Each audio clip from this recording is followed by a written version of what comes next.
অনেক দিন ধরে ভাবছি না কিচেনটা পরিষ্কার করবো। আমার না একদম নোংরা জিনিস একদমই পছন্দ না, অগোছালো ঘরদোর আমার একদম ভালো লাগে না। আমার সবসময় ভালো লাগে ঘরদোর ঝকঝকে থাকবে, পরিষ্কার থাকবে। আমি সামান্য রান্না করতে করতে এই যে কতবার যে জিনিসপত্র মুছি তার কোনো ঠিক নেই। আমার খুব ভালো লাগে পরিষ্কার পরিচ্ছন্নতা। তাই আমার মনে হয়েছিল যে কিচেনটা অনেক নোংরা হয়েছে, একটু পরিষ্কার করতে হবে। তাই সন্ধ্যেবেলা আমি বসেই পড়েছি কিচেনটা।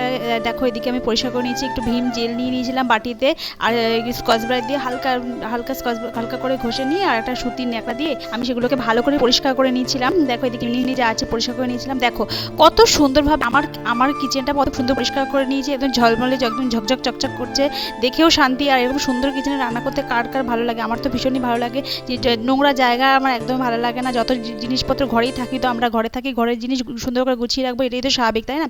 আর দেখো আমি কোনো একটা সুন্দর লাইট লাগিয়ে নিয়েছি, লাইটটা কোথায় রাখবো মাথায় আইডিয়া পাচ্ছিলাম না। হঠাৎ করে মনে হলো কিচেনে যে তো জায়গা আছে রাখার। এদিকে দেখো রাত্রেবেলা আমি এদিকে ফ্রাইড রাইস আর এদিকে ডিম কষা আমি করে নিয়েছিলাম। অ্যাকচুয়ালি এটা আমি রাতেরবেলা করিনি, দুপুরবেলায় করেছিলাম, ফ্রিজে রেখে দিয়েছিলাম, এগুলো গরম করবো রাত্রেবেলা খাওয়ার জন্য। আমাদের ডিনার ছিল এটা।